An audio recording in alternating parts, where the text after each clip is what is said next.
Energy, Utilities, Environment, and Climate Committee will please come to order. It is Wednesday, March 12th, 2025, 12:30 p.m. We are here in the Minnesota Senate building at room 1150, and a quorum is present. Welcome back, everybody. We have two bills on the agenda. We're going to start with Senator John Hoffman with Senate File 1455 and have two testifiers listed, Ms. Fitzke and Mr. Here. Only two. Only two that we know of so far. Senator Hoffman. Mr. Chair and members, thank you. Senate File 1455 is a bill that will change the limit for when certification of need is required for storage of natural gas. Natural gas storage is a vital tool that we use in the utilities to manage the supply risk. Remember Minnesota in our coldest days, and it's known as hedging. Did you know that, Mr. Chair? Utilities buy the natural gas when it's at its lowest cost to save us money, and they store it, and then they deploy the stored gas instead of buying gas when the market costs are higher, hence in the coldest parts of the winter. Storage, as you know, saves customers millions of dollars. I mean, it is millions of dollars, Mr. Chair. And it also provides benefits. It increases the resilience of the conversation that many of us have had about that. Systems costs are lower, and the average on the leveraging made in Minnesota renewable natural gas is the RNG. So the current statute established in 1974. How old were you, Mr. Chair, in 1974? That requires a storage of 100,000 gallons or more of liquefied natural gas, also known as LNG, and that obtaining a certificate of need from the Public Utilities Commission. The time and the cost of that process really has deterred utilities from considering the small-scale LNG storage as an option. So what this does is it updates the amount of the LNG storage that requires a certificate. And then what it does not change any permitting requirements. We're not messing with any of that. All those existing local, state, and federal permits remain. That is, if the federal even has any more left. But anyway, the state and the local ones are there. This only affects the storage threshold that requires a certificate of need. And then before I turn it over to John here and Jamie Fitzke, you'll note that there's letters of support from a whole bunch of people that we know that have been provided to you. It's in your packet there. And additionally, the Public Utilities Commission has been consulted on this bill and has no concerns from that viewpoint. So with that, John here, and it's the Director of Storage and Planning, and then Jamie Fitzke, who's the Director of Government Affairs. And there she is. Thank you very much, Senator Hoffman. Ms. Fitzke, Mr. Here, welcome to the committee. Ms. Fitzke, you want to go first? Please introduce yourself and present your testimony. Good afternoon, everyone. My name is Jamie Fitzke, Director of Government Affairs for CenterPoint Energy. Thank you, Senator Hoffman, Chair Frentz, and members of the Energy Committee. To help explain what this bill does, I'll provide some context on the Certificate of Need. The Public Utilities Commission Certificate of Need process determines if a very large and costly energy project is needed and in the public's interest. Typically, projects such as a large electric generation facility or large transmission lines are hundreds of millions of dollars and take years for approval and construction. That is not the case here. The storage system this legislation would allow for, which is up to 1 million gallons, cost around $15 million, a small fraction compared to other Certificate of Need projects. But it's more likely that we would use a modular system, 3 to 5 70,000-gallon tanks of storage, which is about $5 to $10 million. The new threshold would still be a little bit of an apples to cherry comparison when it comes down to cost, but it at least allows for relevant storage potential. As I mentioned earlier, a Certificate of Need determines if the investment is in the public's interest. Raising the threshold does not give the utility a blank check. The Public Utilities Commission continues to have oversight of infrastructure investments like this. Through rate case prudency review, that would be reviewed. What this means is utilities carry the financial risk of building something, and the PUC decides if it was or was not prudent investment and allows or disallows those expenses. We are willing to carry this risk because we see the value of this system. But currently, the added cost of applying for a certificate of need and the time it takes for the certificate of need process limits the feasibility of this option. Finally, I would like to reiterate, the Public Utilities Commission has been consulted on this bill and has no concerns. This bill does not change any permitting requirements. All existing local, state, and federal permits remain the same.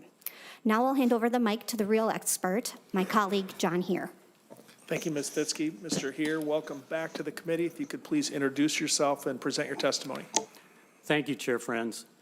Good afternoon, Chair Friends, Senators. Thank you for this opportunity to testify on this bill. My name is John Heer. I'm the Director of Storage and Supply Planning at CenterPoint Energy. I'm a professional engineer and a graduate of the University of Minnesota with 40 years experience in energy, including power generation and natural gas distribution and storage.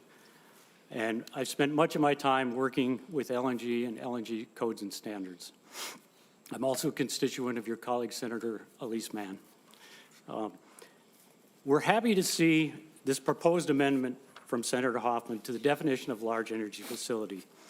I can tell you with my years of experience in LNG, 100,000 gallons of LNG storage is not a large energy facility.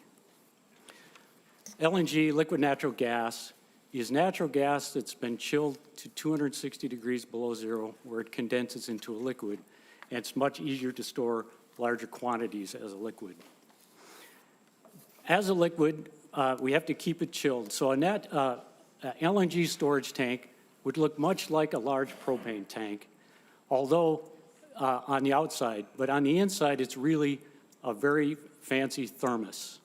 It's designed with two tanks, an inner tank and an outer tank with insulation in between, in order to keep that liquid natural gas chilled and cold until it's ready to be used. Why is CenterPoint Energy interested in this change?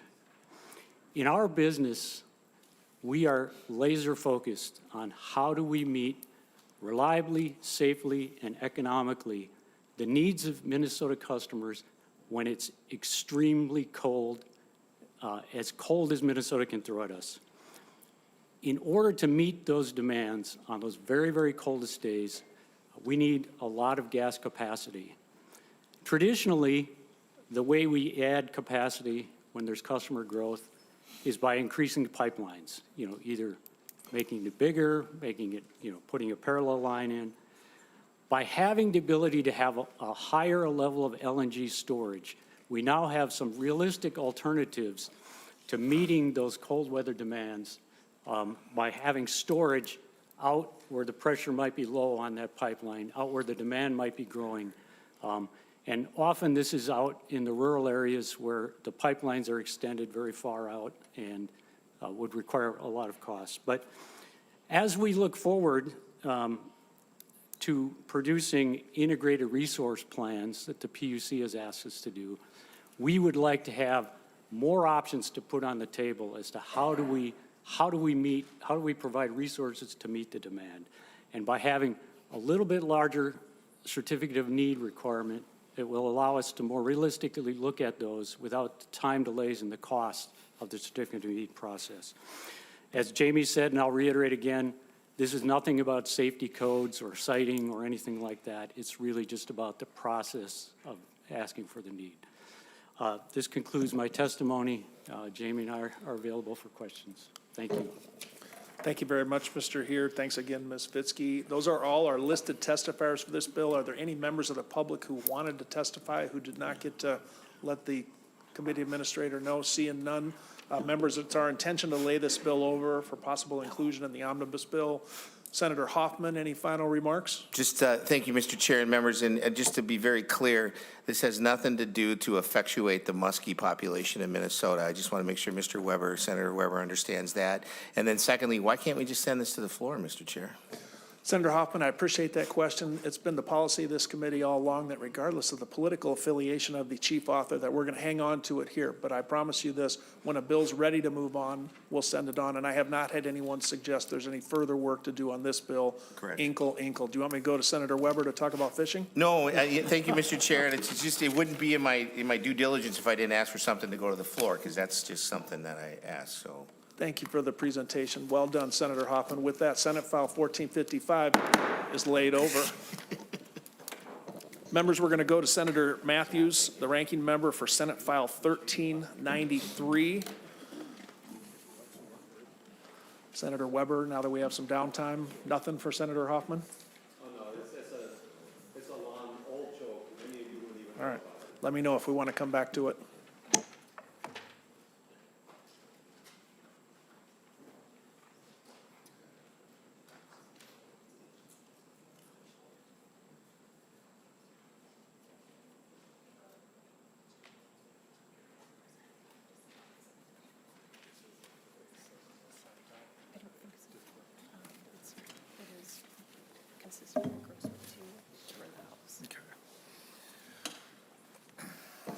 Senator Mathews, thanks. While we had a little discussion here to present Senate File 1393, very important legislation regarding data centers.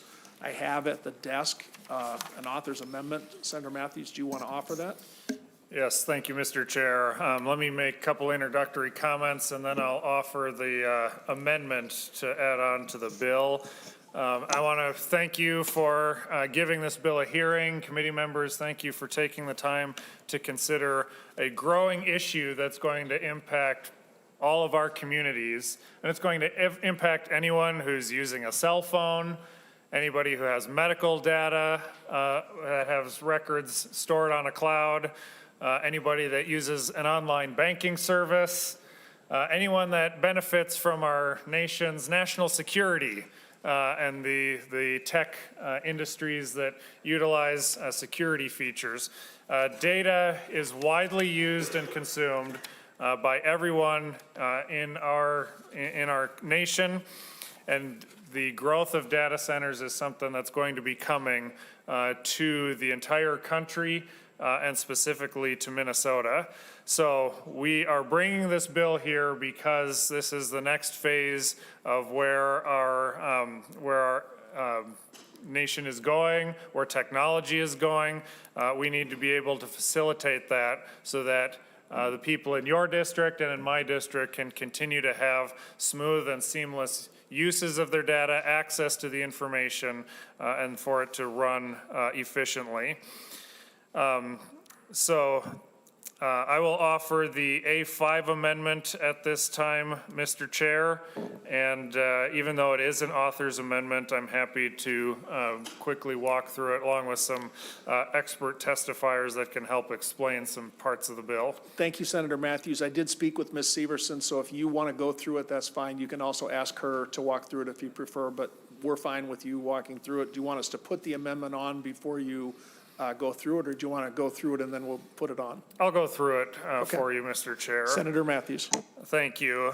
So this amendment is a reflection of a lot of work that's been going on with stakeholders, with myself as the author, with multiple agencies with the Walz administration, including the Department of Commerce, the EQB, and the Pollution Control Agency, and as well as reflecting work that has been done in the other body as this bill has gone through a couple of committee stops and is awaiting further action on the House floor.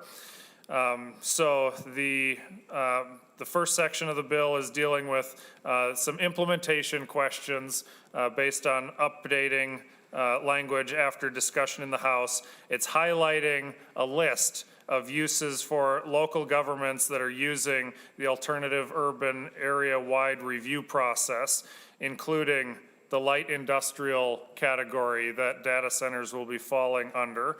This is to allow the preliminary activities that a local municipality has already approved to start moving forward while they are simultaneously waiting with the larger permits from statewide agencies. The second section's about just a definition update. It's tying it to the data centers. It's connecting them to rulemaking that the PCA already has with some of the PCA air permits.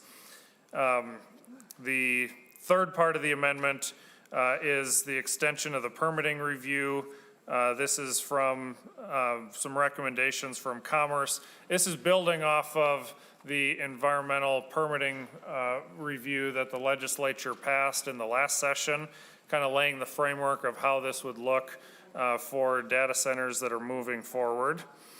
And so that's a simple walkthrough with the bill.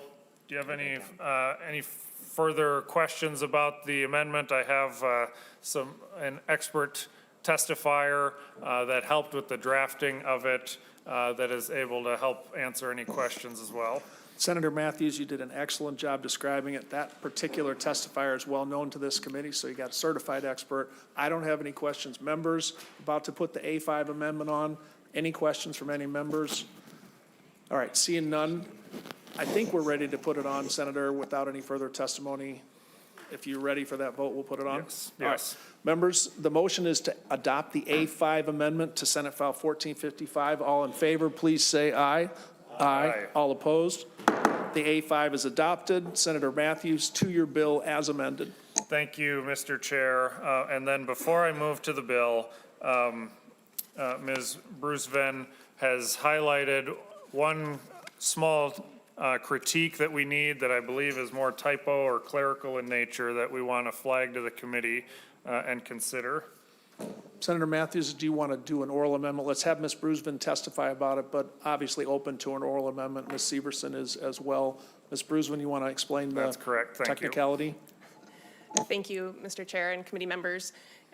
This A5 amendment You have that to was... introduce Oh, yourself I'm first. sorry. That's our special rule here. My apologies. Christy Bruce-Venn from the law firm of Frederickson and Byron, appearing on behalf of Amazon Web Services.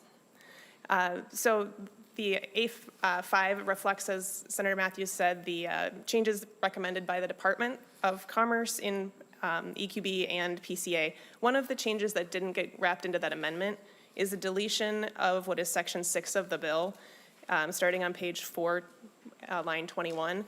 So it would be to delete everything after page 4, line 21 of the bill, all the way through the end, on page 5, line 13. This is a local review requirement that the department did not support. They want to make sure it's standard review. Thank you, Ms. Bruce-Venn. Just 1 second. We're going to have Ms. Severson walk through what that oral amendment would be, and then we'll vote that on as well. Thank you. Ms. Severson. Thank you, Mr. Chair, members. Senator Mathews moves to amend Senate File 1393 as amended as follows. Page 4, line 21, delete Section 6. Senator Mathews, does that sound right? That does sound correct, Mr. Chair. Members, on the oral amendment motion of Senator Mathews, all in favor of adoption, say aye. Aye. All opposed? The oral amendment is adopted. Thank you, Ms. Bruce-Venn. Senator Mathews, to your bill as amended and amended. Thank you, Mr. Chair. Thank you, members. I appreciate that.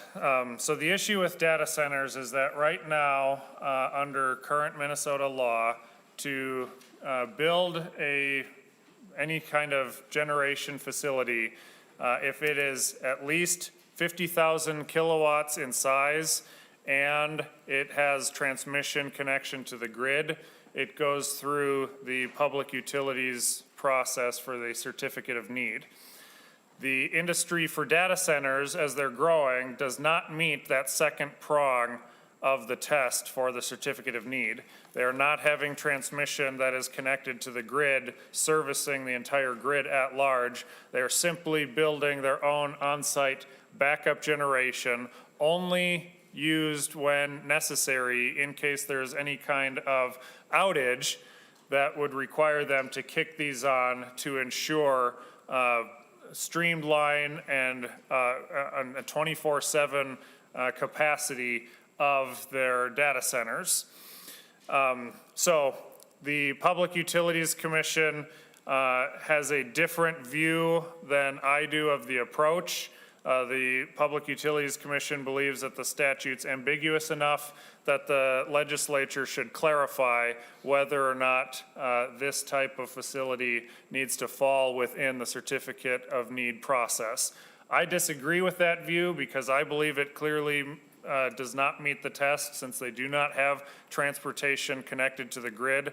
But this bill is here to try to clarify that and clearly highlight that since data centers are not having this type of connection to the grid, it would not fall within the certificate of need process.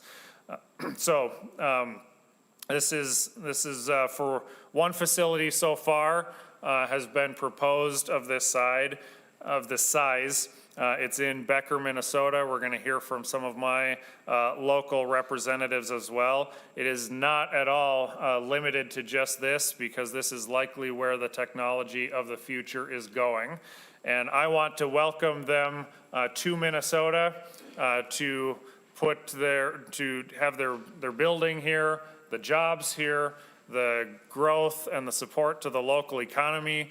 If it is not here in Minnesota, it will be built around the country. It will end up being in other states, and we will be just the recipients of the data usage without getting any of the benefits to our labor unions with construction, or to our local governments with local revenue and all the other benefits that come associated with that. So we're here for the customers, we're here for our constituents, we're here to ensure speed and 24/7 accuracy and use of the data in all these different areas that we use it. That's why we're bringing this bill forward here today, Mr. Chair. So with that introduction, I am happy to turn it over. I see I have a lot of friends that showed up today to come speak about the bill, both for and against it, and I'm willing to start the testifier list now at this time. Thank you, Senator Mathews. We'll have the testifiers start in a second. Two things. First of all, Senator, you've made progress on this bill. That A5 amendment is success for the Senate and hopefully for the state. Thank you for that. And then second, for the testifiers, having the A5 amendment go on, if that causes you to change or want to not testify, please let the committee administrator know. Sometimes we have amendments that are added later than we thought. The committee voted unanimously to add this amendment, but if you're not going to testify given the amendment, let us know. Senator Mathews. Mr. Chair, I just remembered one more thing before the testifier list. They are not signed up to testify, but I'm told that Department of Commerce is in the room and would be available, and I would like them to come up and give their perception of the bill and the amendment as well, if we could do that before we go to the testifiers. Senator Mathews, that's an excellent idea. Are you asking for them to come up now, or do you want to wait till the end of maybe now is not such a terrible idea. For now, if we can. Department of Commerce able to come forward?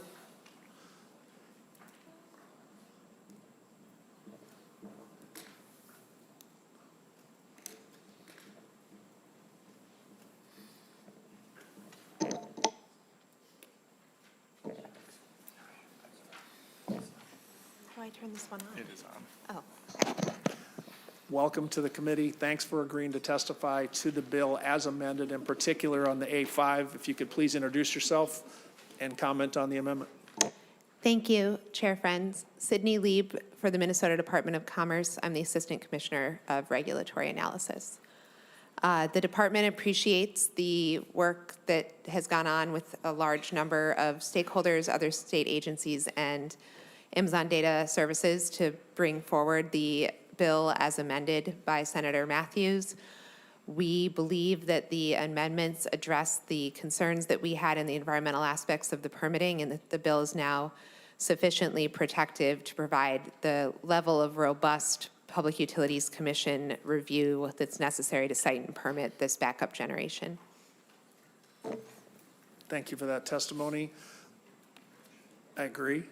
And now we're going to go to our testifier list, especially since we have not seen a rush of people coming forward to say how they don't want to testify now that the A5's on. I'm going to assume everybody on the list is still testifying.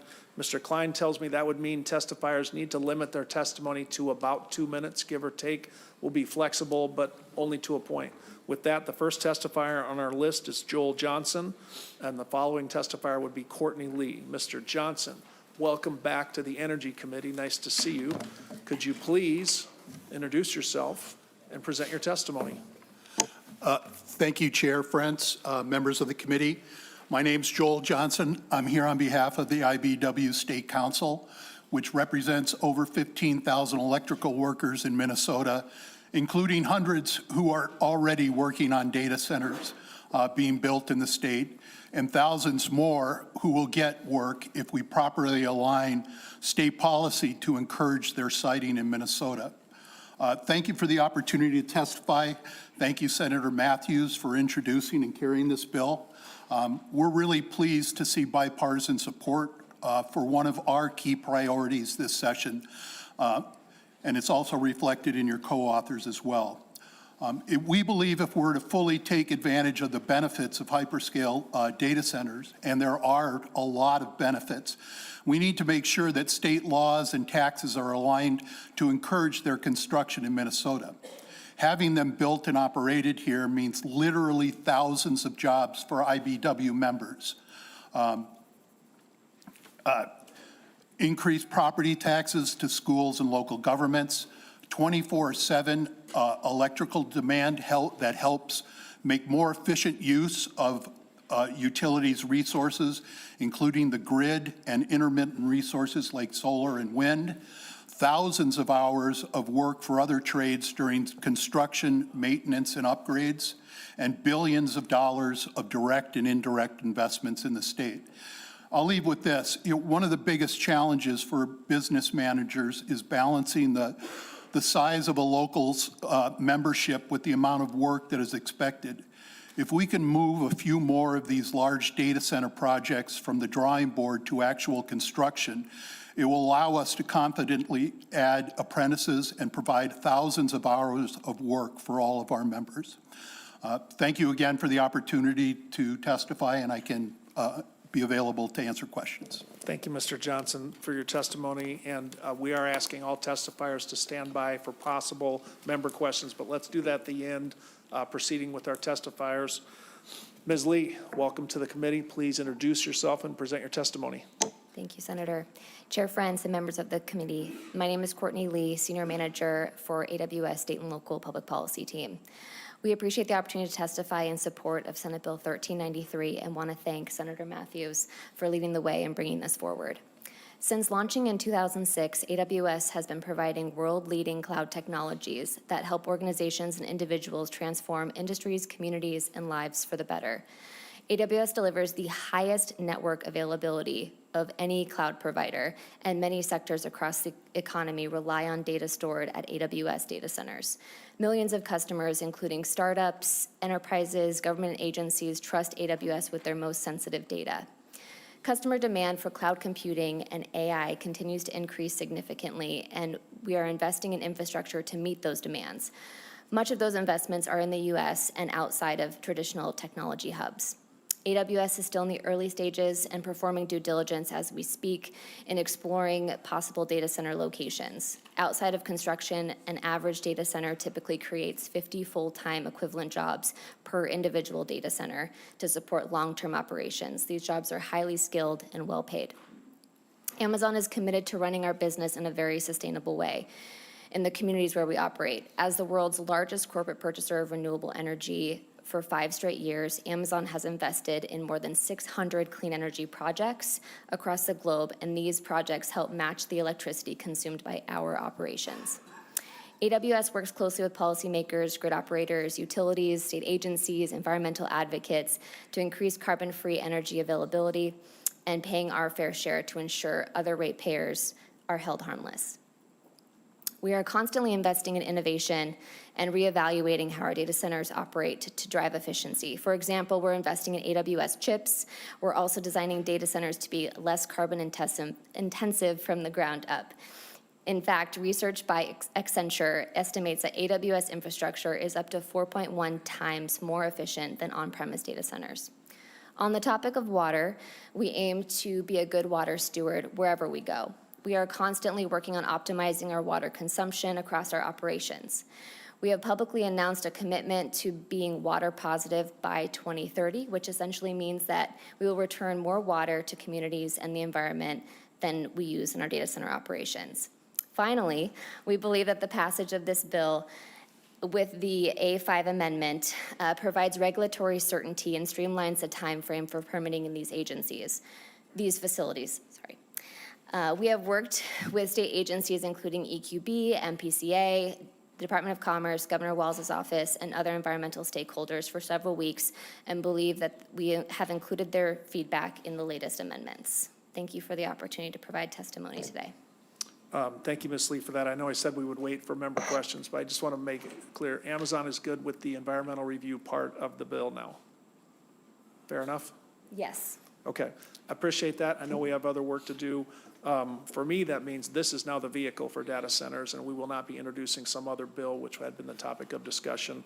Senator Mathews, you got another slot on that bill, if I'm not mistaken. We should discuss that offline.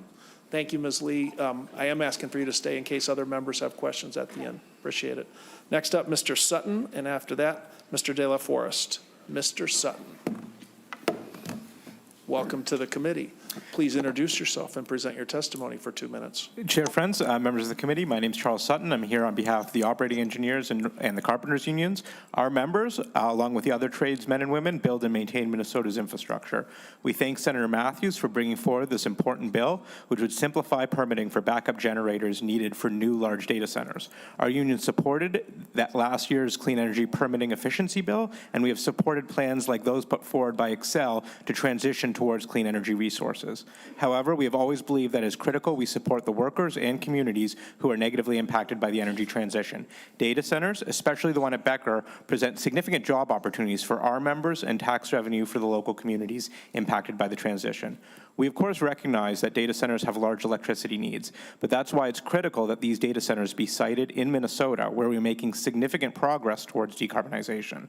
The overwhelming majority of the electricity needs for these facilities will be met by our utilities and their increasingly clean energy generation, but backup is necessary for emergency situations. Having a streamlined, clear process for permitting these backup facilities will be important for attracting them here in Minnesota. Thank you. Mr. Sutton, 1 minute, 4 seconds. Thank you for that. Mr. De La Forest, welcome back to the committee. Would you please introduce yourself and present your testimony? Greg Laird on deck.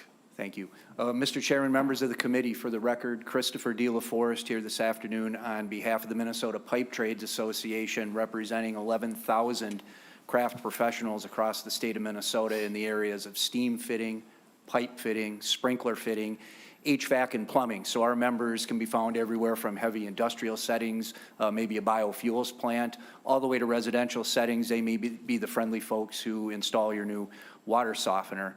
Mr. Chairman, in terms of talking about what data centers jobs for the there's a quantitative. Our members really enjoy working on these sites. To be clear, the owners and operators of these data centers run a great work site. They insist on the highest standards of safety and professionalism, which is appreciated by our members. We hold ourselves to the same standards, and you get to go home at night to your family, which is, of course, paramount. The second thing is in terms of a quantity. I thought of a way how to explain and put it in perspective what the jobs in data centers mean. The way that we talk about it in the pipe trades is really as a multiple of a U.S. Bank stadium or a refinery turnaround. So when you're talking about a single data center site, we might say that's 3 U.S. Bank stadiums or 4 U.S. Bank stadiums, or we'll say it's 8 turnarounds or 10. So that gives you an idea of how important it is and the kind of job hours that can be wrapped up in not only the construction, but the repair, maintenance, and retrofitting that goes on. We have had some members going back to the same data centers for over a decade now. To leave you with just one final example, I'm going to switch over to brothers and sisters in the IBEW for a moment. The Rosemount Data Center owned by Meta is being constructed right now. I know that Senator Weber was out there to take a tour not that long ago. Fully 20% of Local 110 is there right now at this moment working. That's over 300 electricians, which is the largest construction site in the local's history going back to its chartering in 1912. So the bottom line is, yeah, it's a really big deal for our members to work at these data centers. Mr. Chairman, thanks for your time. Thank you, Mr. De La Forest. A little plug there for IBEW. Appreciate that. There's only one U.S. Bank Stadium. Mr. Laird, welcome to the committee. If you can please introduce yourself and present your testimony. Chair, France committee members, my name is Greg LaRue. I'm the Becker City Administrator, and I thank the committee for the opportunity today to provide testimony in support of Senate File 1393. This bill has statewide implications. It will provide clarity and certainty of the rules and requirements data center developments need wherever in the state they are considering locating. When the Sherco Power Plant retirement was announced, the city immediately began working with Xcel Energy to attract new business in this industrially zoned property to replace the lost jobs and tax base. Data centers became central to Xcel Energy and the city's effort. As part of these efforts, the city developed an AUAR, which is a statutory environmental review planning tool that local governments can use as an alternative to environmental impact statements. AUARs are required by statute to provide a level of urban impact analysis comparable to an EIS. It involves state agency input and public comment throughout the process. When an AUAR doesn't examine a particular impact, that evaluation process then moves to the appropriate state agencies for approval and permitting. But Senate File 1393 prevents a duplicative effort where the AUAR has already examined the impact. Requiring businesses to redo requirements for development that have already been completed seems to be patently unfair and will jeopardize development throughout Minnesota. One of the qualities that attracted Amazon Microsoft to purchase the property in Becker is the proximity to clean energy, the Sherco solar fields. These companies are significant consumers of energy, but they have told us they prefer power sources that are both clean and sustainable. Because energy is so central to their business function, they must plan for a power substitute to maintain business continuity when the grid power is not available. These generators are needed to maintain that continuity, which is critical to all of us. It doesn't seem fair to obligate a business to meet the same requirements that a power plant has to go through, where a power plant produces and sells power every single day of the year. These data centers will only produce power for themselves, and even then, less than 1% of the time that a power plant produces power. City appreciates Senator Mathews authoring Senate File 1393 to provide clarity to some of these issues, and we urge committee approval. Thank you, Mr. Laird. Well done. Next up, we have Mr. Schmidt, and on deck, Mr. Clems. Mr. Schmidt, welcome to the committee.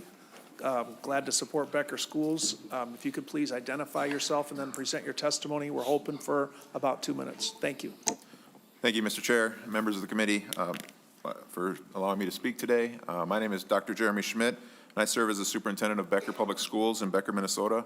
I'm also an appointed member of the Energy Transition Advisory Committee, serving as a member of a representative as a school district facing revenue loss due to energy transition.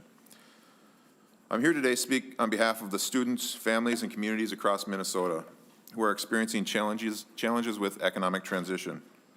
I urge you to support Senate File 1393, a bipartisan bill that offers a real practical solution to maintain strong schools and thriving communities. Across Minnesota, communities have relied on power plants and industrial facilities and are currently facing significant tax revenue losses as energy transitions occur. In Becker alone, the closure of our Sherco plant will result, or could result, in over 40% of our tax base being lost, approximately $5 million of our $12 million budget. This challenge threatens our schools, student resources, and community infrastructure. This bill provides an opportunity to backfill this lost tax revenue by encouraging data center development, an industry that is already expanding nationwide.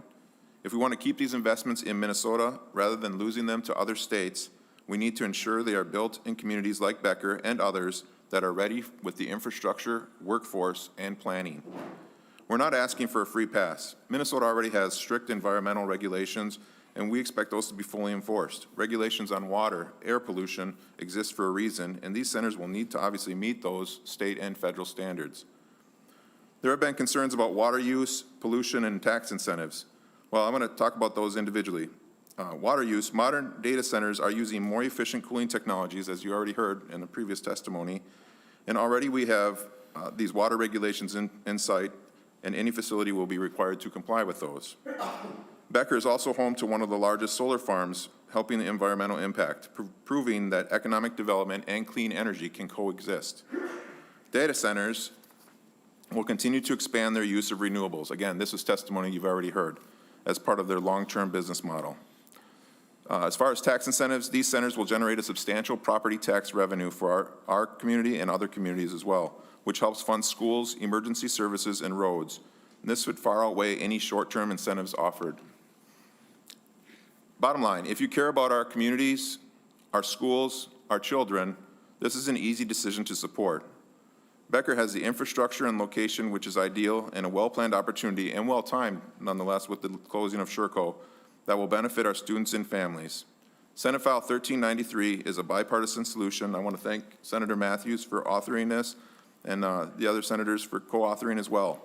It protects our schools, community, and economy while maintaining environmental responsibility. I encourage you and urge you to support this bill, ensuring Minnesota remains competitive and that our children continue to have the resources they need to succeed. Thank you for your time. Thank you, Dr. Schmidt, for your testimony. Mr. Clems, welcome back to the committee. If you could please introduce yourself and present your testimony. And on deck, we would have Ivana Stark. Mr. Clems. Thank you, Chair Friends, members of the committee. My name is Aaron Clems, and I'm the Chief Strategy Officer at the Minnesota Center for Environmental Advocacy, or MCEA. MCEA is a nonprofit public interest law firm and advocacy organization with over 50 years of experience defending Minnesota's environment and the health of its people. We oppose SF 1393, which will allow data centers and other large users of diesel backup generators to avoid meaningful review and protective standards for Minnesotans. I do want to thank Chair Frentz for hearing this bill. There is a desperate need for a legislative response to a wave of supersized data center proposals. The idea that 10 already proposed data centers could double Minnesota's electricity use is startling.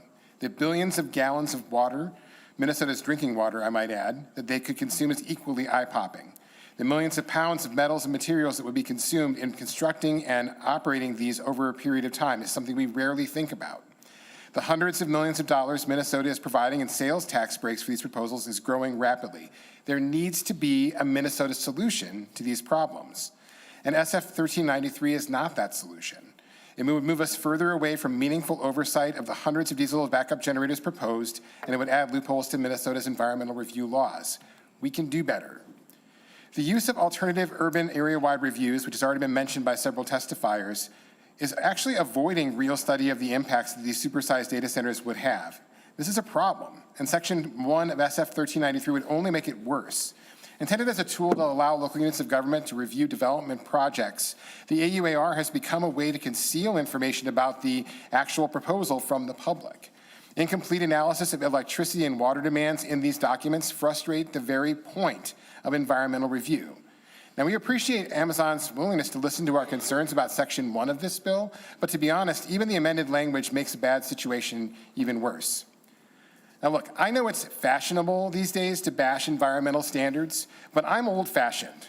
MCEA believes that fully informing the public about what's being proposed in their neighborhood, what impacts there might be on their neighborhood's air and water, and for the public to have a chance to provide feedback creates trust with the communities and better proposals.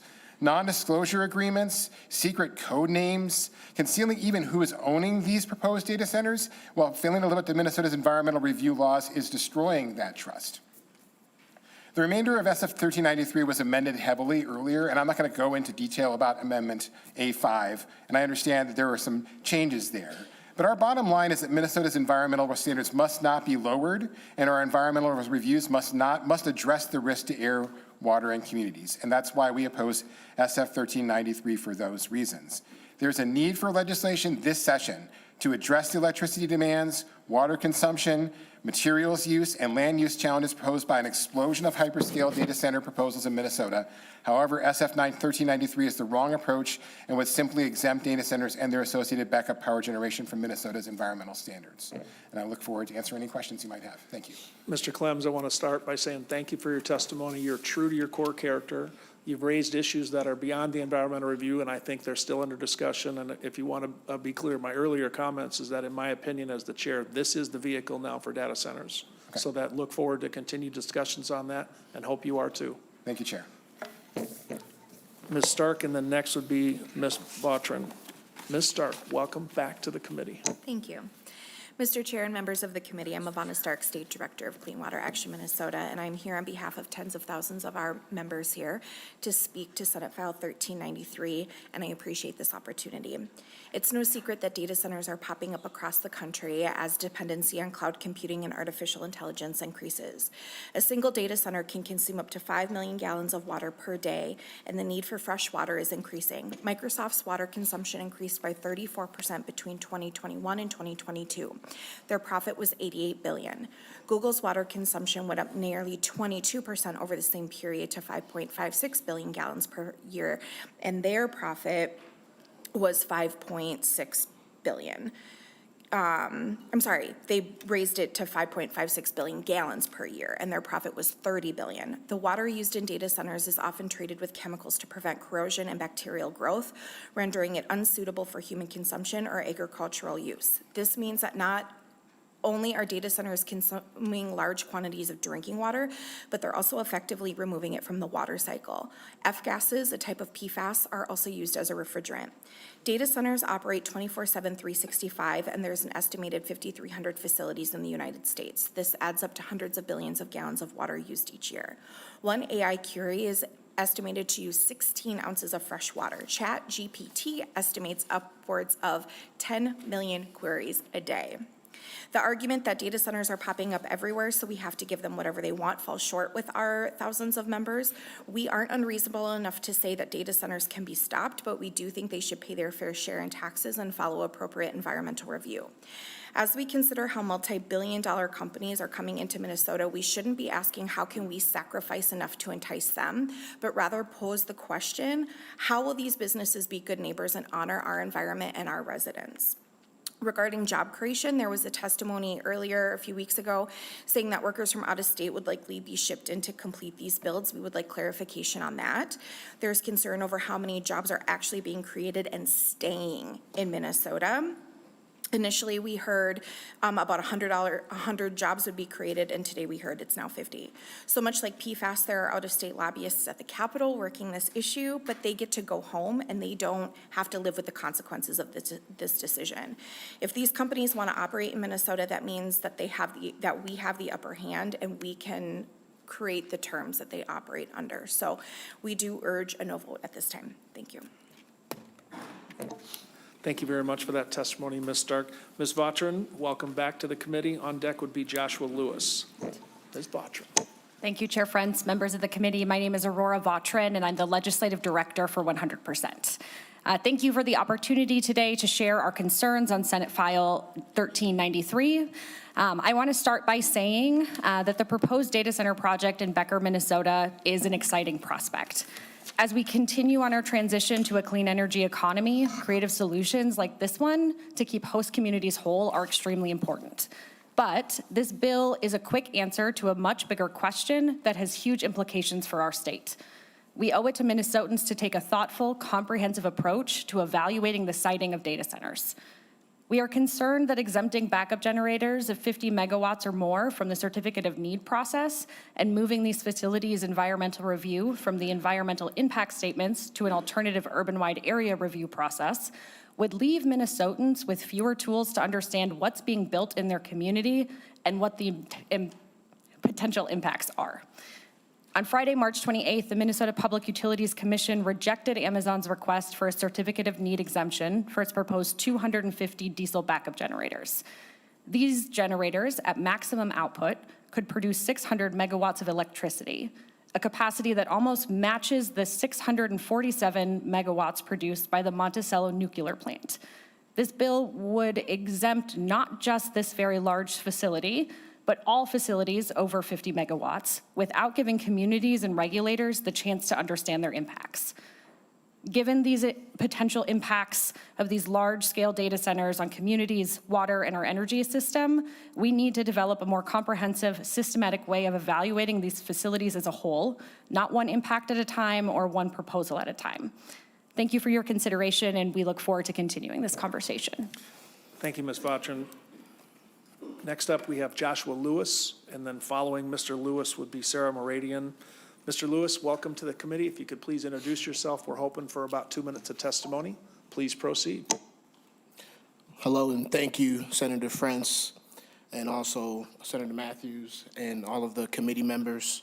I'm Joshua Lewis, an organizer with Minnesota Interfaith Power and Light, an organization of over 400 faith communities across the state of Minnesota who are committed to a clean and just equitable energy future. Former Governor Arnold Emmelson is quoted in saying that taxation is a way of a society or a community to hold hands. And I would like to expand that quote to say it's both literal and metaphorical, that we must give and take with accountability and dignity toward the equality and value and treatment under the law of all men. I'm here to oppose Bill 1393 and to discuss the threat the data centers pose for our communities. Amazon has requested an exemption from the Certificate of Need process for a project that is proposed to build 250 diesel generators to provide backup of power for their site. Those generators have climate and pollution impacts, spewing particulate matter, nitrogen oxide, and other toxic and carcinogenic contaminants into surrounding communities.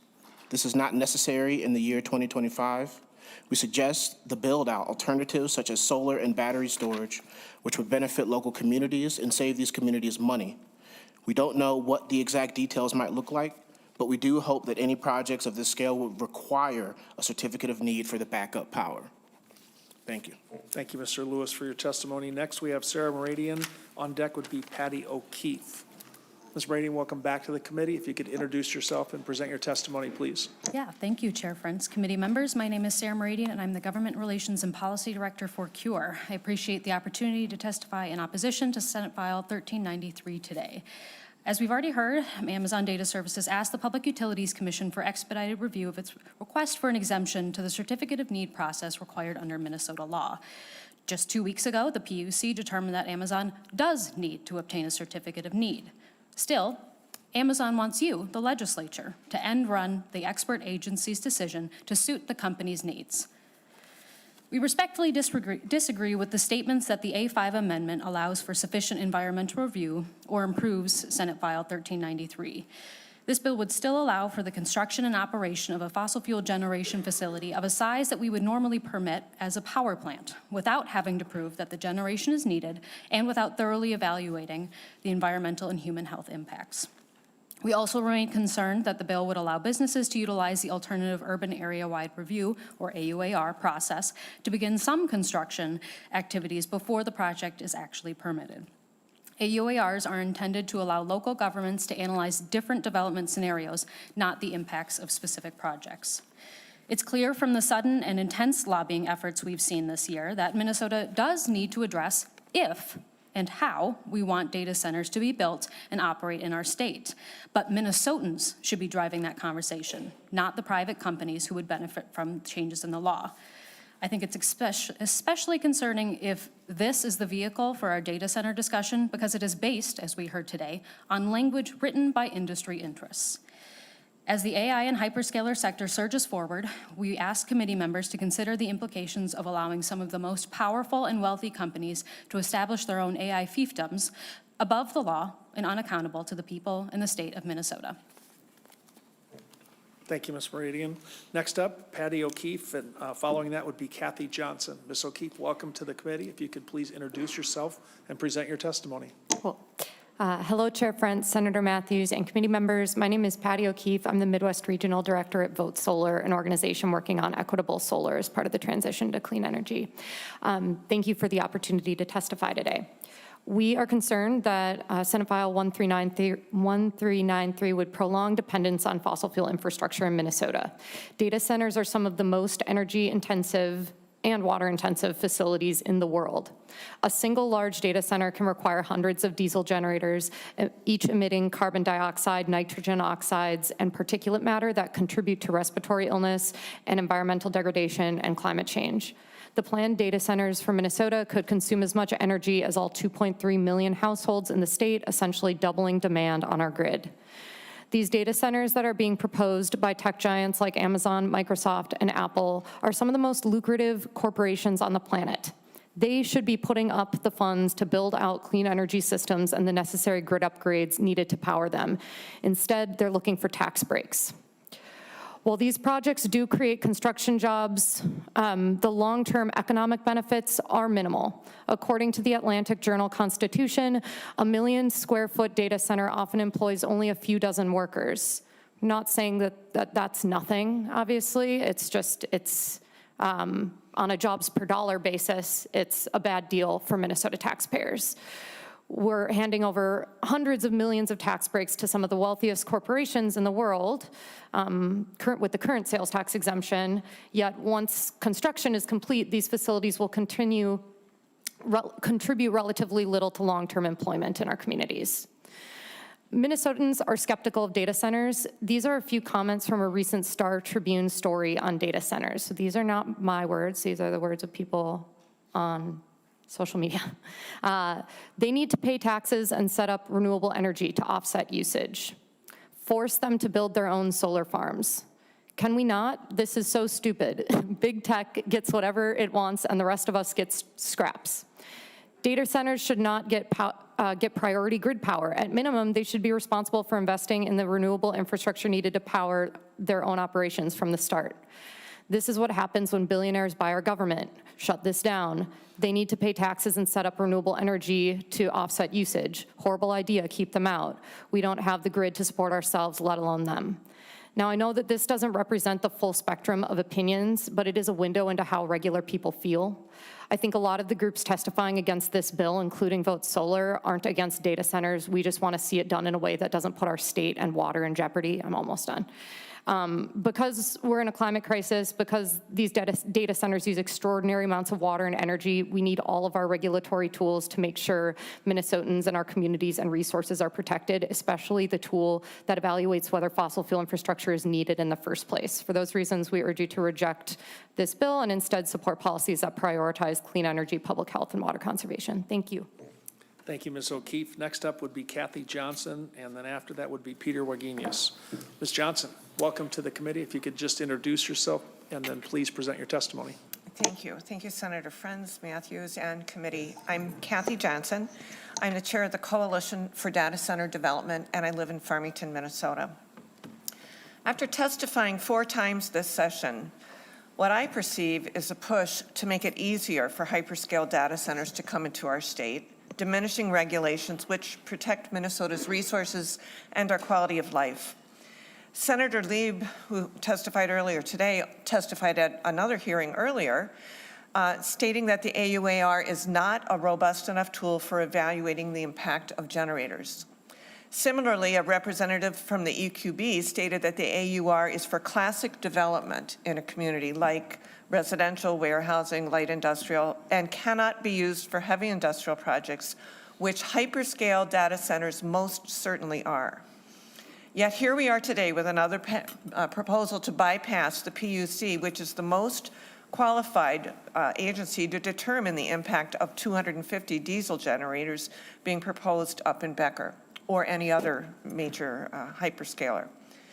Allowing the local government unit to permit these generators puts the needs of predatory developers and wealthy corporations ahead of the welfare of the environment and the quality of life of your constituents. Another realization which I have garnered respectfully is that many of the citizenry and many members of the legislature do not really realize the difference between the older data centers like Target and US Bank. They used 1 to 5 megawatts of power. They used very little water, produced very little noise, compared to the hyperscale projects which are being proposed today. The developer in Farmington is asking for 708 megawatts of power and more water than the city of Farmington uses in real time.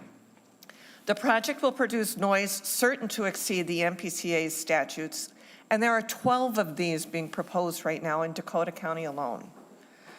These hyperscale data centers are not needed for things like cell phones and streaming movies. They are needed for heavy industrial applications and AI. And overwhelming research supports that after the build-out, I'm not talking construction, after the build-out, they produce very few jobs. I oppose this bill that allows the local governing unit to issue permits for emergency backup generators. However, I do support amendments that would deem hyperscale data centers as heavy industrial, which Bill Liskey's bill tried to do. Do not limit their construction, but properly locate them away from residential communities. What's being proposed in Farmington is a 50-foot building, 250 feet from somebody's Ms. Johnson, backyard. we are hoping if we could wrap up, please. I will. Thank you. Please keep working to protect your constituents from excess noise, environmental hazards, diminished quality of life.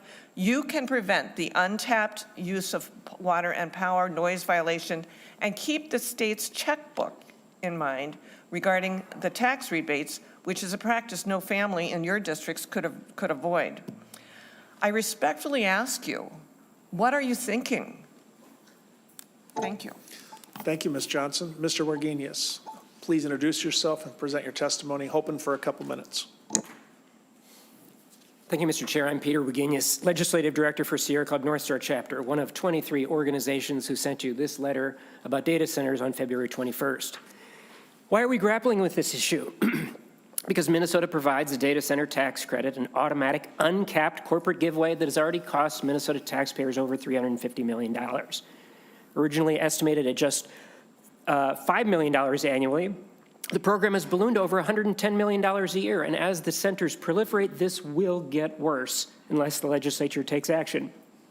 And who are we subsidizing? Not Minnesotans struggling to afford their lives, but Amazon, Google, Microsoft, oligarchs with invitations to inaugurations. They don't need our tax dollars to make their profits even higher.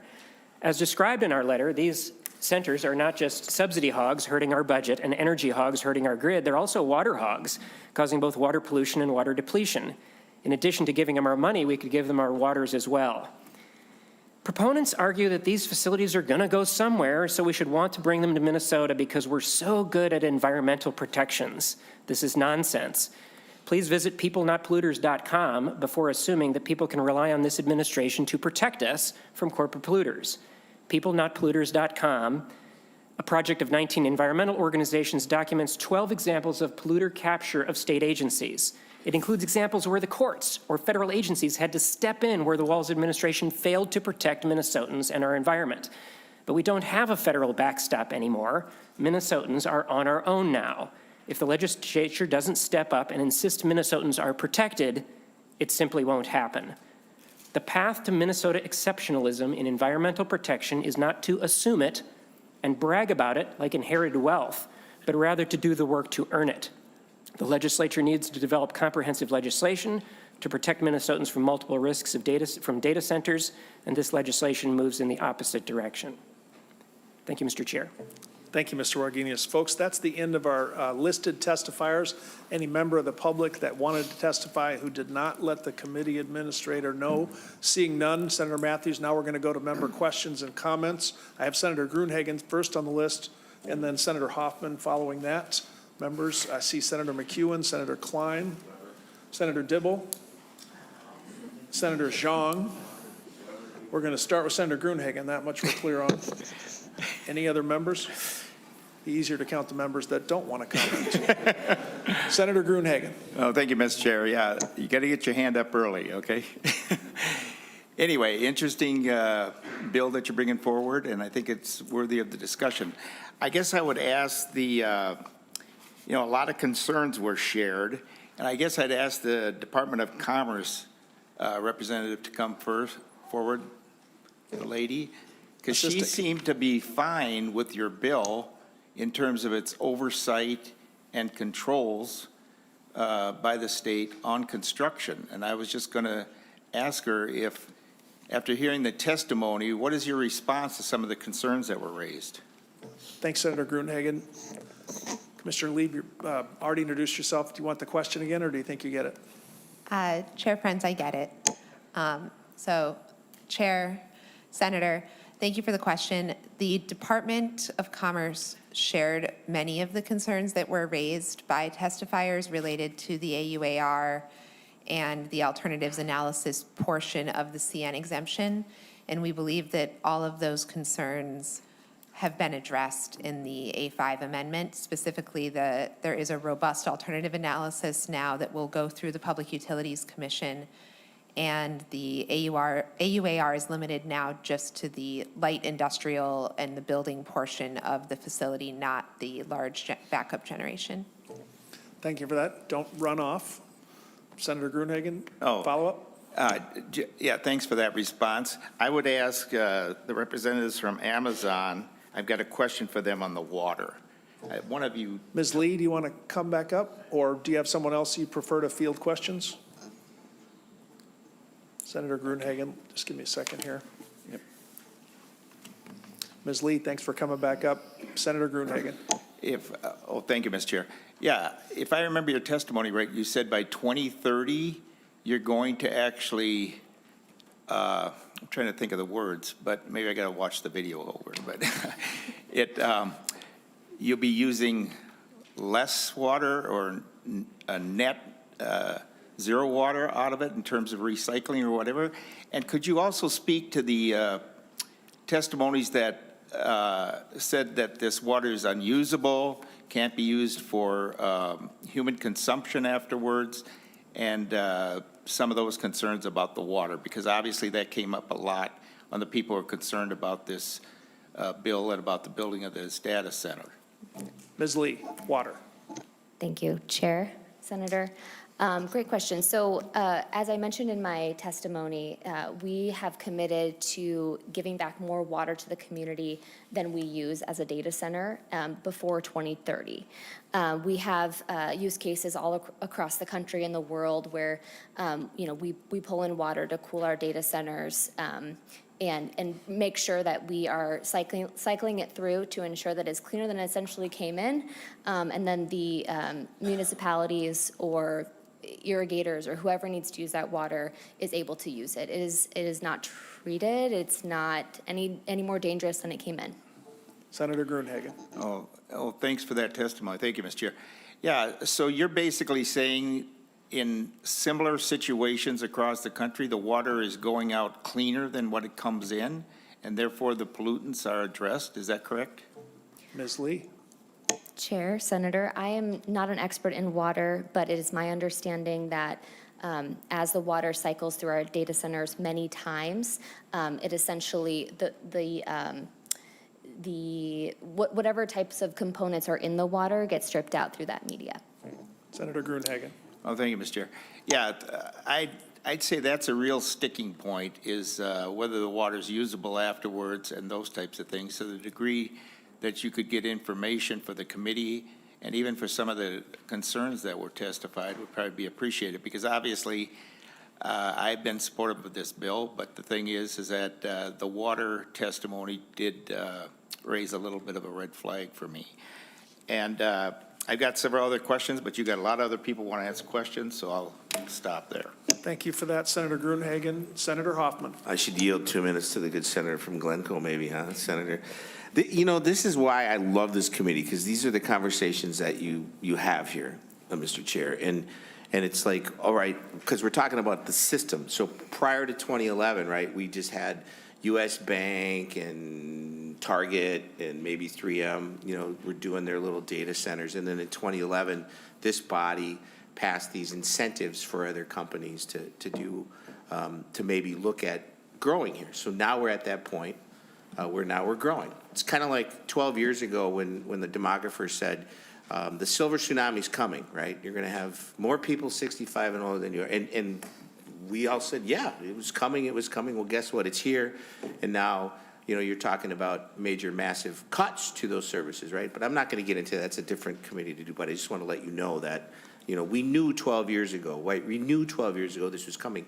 And to the good senator from Glencoe who asked the question about Amazon, and they're doing some water, they're doing some different types of water, because there's still an element that concerns all of us. And this is why I signed on to this, was to get the conversation. So thank you, Senator Mathews, for getting this conversation going, because high water consumption, the water scarcity, and the nexus issue still exists within these places. So what are we doing, right? We want to hear about that. So when you're sharing with the good senator from Glencoe, will you share that information with us too? Because I know there's other ways that folks can do things, right? Recycle and reuse, liquid cooling, the AI optimization stuff that's happening, and then clearly there's some renewable energy sources out there we should be doing. Minnesota set the bar in it. This is the place to have that conversation, and that's why it's exciting to have this kind of conversation here, because we should be opening that to everybody. And let me bring this point up, because I was going to tie this in, Mr. Chair. We're looking at cuts, right? But the individual, Ms. O'Keefe from Vote Solar, piqued my mind when we had those companies. We gave tax zero incentives, right, back in before 2011. In 2011, we gave those. But we're talking $5 million a year in possible taxes. It is my understanding we're talking $160 to $250 million in taxable business that should be doing. That's going to be something on our infrastructure. So it's good that we open up that conversation as well, right? It's not new taxes, Mr. Chair. It's saying I need to pay my fair share. So who would think we would have a tax conversation, a human services conversation, and an environmental conversation in your committee? So thank you for bringing this forward, Mr. Senator Mathews. And Mr. Chair, I like this bill to keep the conversation going. So instead of me saying, let's go to the floor on it, I think it stays here and you keep working on your stuff. So thank you. Thank you for that, Senator Hoffman. Senator McEwen. Thank you, Mr. Chair. Mr. Chair, can I ask if what the plan is for the bill after today? Sure. Thank you, Senator McEwen. First of all, we consider this in general terms real progress on the A5 amendment on the environmental review part. It is the intention to lay the bill over today. We do have a request from the Environment Committee for that portion of the bill that relates to our environmental legislation. Senator Mathews and Senator Hurd and I are going to discuss that, but that's where we are today as we sit here. Our intention is to lay the bill over. Thank you very much, Chair Friends. Senator Mathews, I have also had some conversation with, as the Vice Chair of the Senate Environment Committee, I've been talking with our Chair, Senator Hurd, and I'm glad that you'll be have been in discussion with him and will be in discussion with them. And I would say on the record, we do want to see this bill in the Environment Committee. Do we have a commitment from you that we will have it in the Environment Committee? Senator Mathews. Mr. Chair and Senator McEwen, I won't speak further until I discuss what Senator Hurd's plans are with it.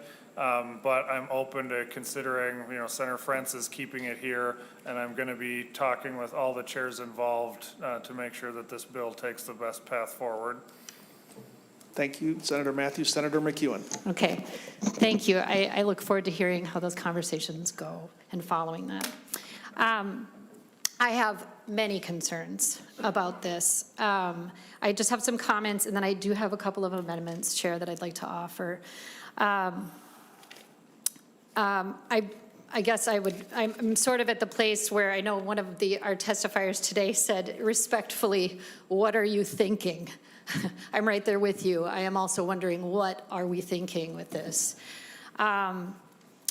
As chair of the Senate Labor Committee, one of my chief concerns about bringing these multinational billion-dollar corporate behemoths into our state is the active union busting that many of them are involved in as we speak right now and have been for years. If you Google Amazon and union busting, you will find any number of articles. The latest one that I just found from last month has to do with one of their warehouses in the Carolinas, where the workers are describing familiar union busting arsenal that Amazon has deployed. Managers and HR professionals from across the country have flown in to patrol the shop floor and repeat anti-union talking points in small group meetings and warehouse-wide town halls. An anti-union video plays on an endless loop in the break room, and they're describing their workplace as feeling like a labor camp. So I wanted to add that to the record as a clear concern that I have. I'm grateful to hear that they are using trades, union labor, for the construction. But I will also note that many commentators have made a point to observe and record the reality that the Amazon workforce is greatly separated by race and gender. So we know that the trades unions are dominated by white men. That's wonderful that those union workers are doing the work to build these facilities. But Amazon workers working in their workhouses, their warehouses, that workforce is over half women and also very much disproportionately people of color. So I also have a lot of questions about why they are employing what really appears to me to be a classic divide and conquer strategy within their workforce, where they are favoring populations in our country that have a lot of power traditionally, and they are giving them what they want, while at the same time putting their boot on the necks of the least powerful of their workers. So that is just a concern that I want to put on the record. And I will also note, I was even surprised to see this when I looked it up, because I wanted to know where we were at with this. But according to Fortune magazine online here, the CEO of Amazon, Jeff Bezos, last year made $8 million for every hour of the year. I'm going to say that again. $8 million for every hour of the year. That's obscene, that kind of wealth hoarding. It's not normal. It shouldn't be okay to any of us. And it has me really questioning whether we want to do business at all with a corporation that exhibits those kinds of values. So I have a lot of concerns around labor and around just the corporate practices of some of these behemoth corporations. I'd like to move on, Mr. Chair, to my first amendment. I'd like to offer the A3 amendment. Senator McEwen offers the A3 amendment. Members will be passing out the A3 here in a moment, so give us a second.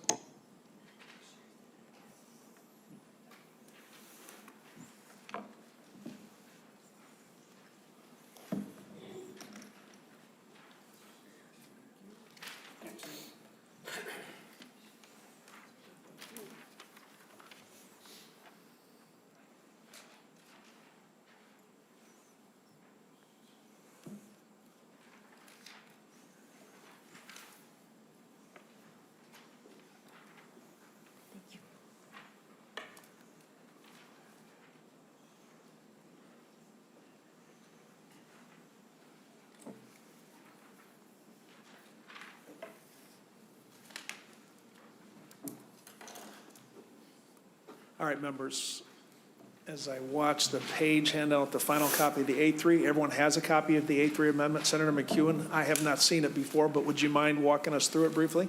No, not at all. Thank you very much, Mr. Chair. The A3 amendment is comes from Senate File 608, which is a bill authored by our colleague, Senator Bill Liskey, of which I am also a co-author. The bill, and then the language of the A3 amendment, prohibits municipalities from allowing enterprise data centers in any zoning district, except that municipalities may permit an enterprise data center as a conditional use in an industrial district. So it addresses the zoning issues that a lot of communities are having with some of these data centers coming into municipalities, in some cases engaging with local officials and having a non-disclosure agreement so the public can't actually find out what the conditions of the agreement actually were, and perhaps being zoned in places that community wouldn't want them to be zoned in. So Senator Liskey came up with this creative solution, in which I support, and I'd like you all of my colleagues to consider that this is an industrial use, and it should be treated as such. And so we'd like to see these data centers be limited to industrial districts. So, and with that, Mr. Chair, I would request a roll call, please. And I would also like the results of the roll call to be printed in the Senate Journal. Thank you, Senator McEwen. We will have a roll call vote after member comments and observations, and the results will be entered into the Journal. We're going to go first to the A3. We're going to go first to Senator Mathews for any response. Then we'll allow members to comment on the amendment. Then we'll vote on it. Senator Mathews, any comment on the A3? Yes, thank you, Mr. Chair. I'd ask members to not support this amendment onto my bill. Senator Liskey has written his bill, and he has a very separate issue from the issue that I am addressing here. He has a much different situation that his community in Farmington is dealing with than I am dealing with in my community in Becker. So I'd ask you to let his bill stand alone on its own. Let it keep, you can work through his process with his bill. It's a separate issue than what I am tied here. My view of what the Farmington situation has been is they're essentially dealing with zoning decision that their local municipality has made. And I actually think it's probably in the city's best interest to have those locals be accountable to their local community. It is not at all in the picture of what we're dealing with here in Becker. I'm looking through this. I've not seen this amendment before until just now, but it is going in many far off of fields than where I am planning to head with my bill right now. So I see a whole bunch of other, entities, different manufacturers that are mentioned here, which are not the part of the data center piece that I'm dealing with. I think each city needs to deal with their own local zoning issues and then need to hold their own local officials accountable for that. That's not an issue at all in the situation I'm dealing with in my district. I respect that another senator's got that local issue in his area, but at this time I do not want to have this intertwined with the bill right now. Thank you. Thank you, Senator Mathews. Other member comments to the A3 amendment? Seeing none, the chair will offer his comments. I'm unable to support the amendment, Senator McEwen, but I appreciate and respect where you're coming from. A couple reasons. First of all, we have been promoting, and part of the reason we're holding the bill here is to encourage further conversation and to draw people together, try to see if we can get a consensus. I think we made progress with the A5 today. You don't have to agree with me, but that's my take on it. And if we're going to be true to those principles, I think we would want to have more conversation before we throw an amendment on. With that, if there are no further member comments on the A3 amendment of Senator McEwen's, the clerk will take the roll. Seeing none, the clerk will take the roll. Chair Friends? No. Senator Zhang? Yes. Senator Green? No. Senator Hoffman? No. Senator Weber? No. Senator Mathews? No. Senator Dibble? Yes. Senator Rarick? No. No. Senator Klein? No. Senator McEwen? Yes. Senator Gruenhagen? No.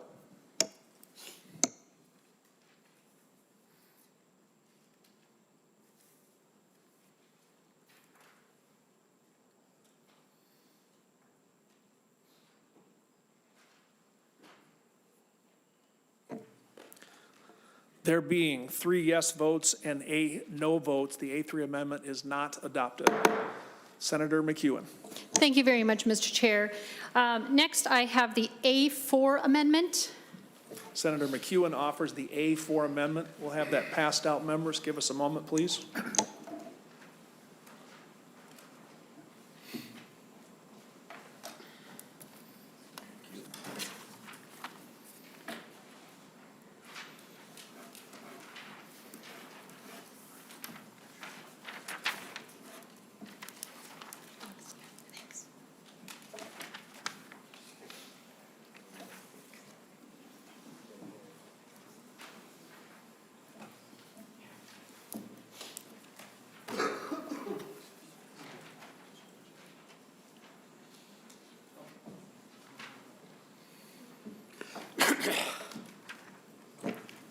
Senator McEwen, I think we're passing them out quick enough. Would you mind speaking to the A4 amendment?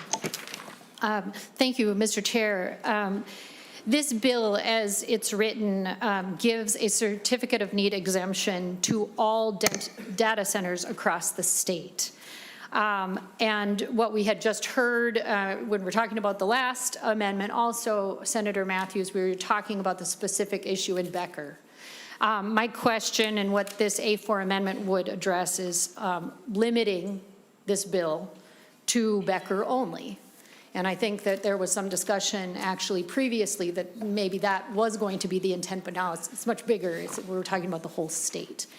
So the A4 amendment would limit it to Becker. Thank you, Senator McEwen. Senator Mathews to the A4 amendment.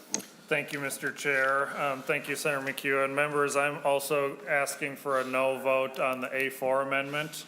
I want to be clear, members. I, as the chief author, have been clear. I have never presented this bill as being a Becker-only bill. Any of those discussions, and I don't know if it rises to the level of rumors or not, none of that originated with me. The intent of the bill has been clear and straightforward since the time it was introduced many weeks ago, that this is the standard set for our policy for the state of Minnesota. And while I do appreciate, I represent the city of Becker, I definitely want to have that project finished and completed, and I'm trying to help my local jurisdiction with what they can, as it is very needed to fill a void that is happening in the city with the loss of the power plant. I'm also not going to sit here and play favorites either, to include my district to the exclusion of all others. And when this idea did come back around and recently got floated again as should we limit it, this to this bill, I was very clear, I'm not in support of that. My own city folks are here in the audience. I was upfront with them at that too, saying, yes, I know we want our Becker project put across, but I'm not going to support trying to limit it just to my location. So I think our standard needs to be consistent throughout the state of Minnesota. I think the bill, as it currently sits and as amended, brings that consistent standard for all of Minnesota, and it's not one that I want to have a special favorite for my own district. So I would ask members to not support the amendment, Mr. Chair. Thank you, Senator Mathews. Thank you, Senator McEwen. Are there other members who want to speak to the A4 amendment? Senator Gruenhagen. Well, thank you, Mr. Chair. Yeah, I'm going to be a no vote on this also, but I will say I have some similar concerns on noise and the water usability. So hopefully that will be vetted, maybe in this committee or somewhere else. And I think we need to address it as a statewide issue, though. We do have the Commerce Department supporting it. You know, I just caught a little program before coming to this committee over the noon hour. They're having I think it's a national or international conference in Houston, Texas on data centers and AI. And one of the interesting things they said, Bill Gates, Microsoft, he wants to refurbish the 3 Mile Island nuclear power plant. So we've got to provide base load electricity. This is the future. I'm not saying there isn't some concerns that we need to work through and address, but I do think Senator Mathews' bill at this time, that he's open to taking discussions on this, and for that reason, I'm a no vote right now on this amendment. Thank you, Senator Gruenhagen. Other member comments on the A4 amendment? Seeing none, Senator McEwen, are you asking for a roll call? No, not in this one, thank All you. right. Members, to the A4 amendment, all those in favor of the amendment say aye. Aye. All opposed say nay. No. The amendment is not adopted. Back to Senator McEwen. Thank you very much, Mr. Chair. I now have the A6 amendment. Senator McEwen offers the A6 amendment. Members will have that passed out immediately.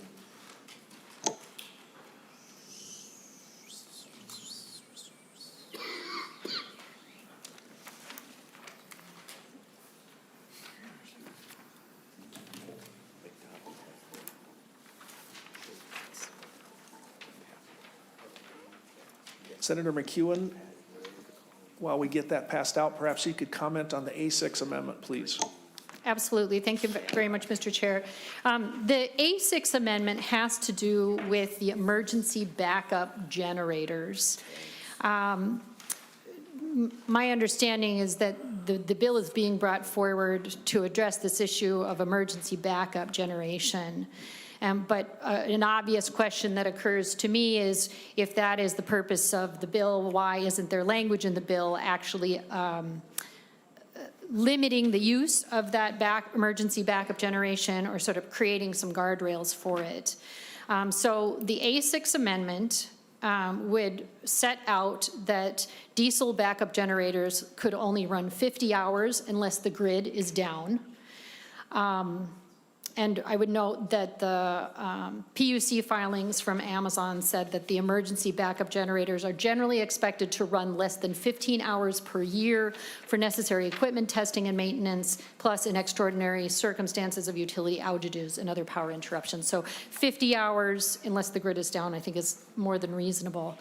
The amendment also sets out that the backup generators cannot use diesel backup to reduce costs when power is at its highest or peak shaving load shed unless the grid is at capacity and the PUC gives the thumbs up to do so to prevent brown or blackouts to other customers.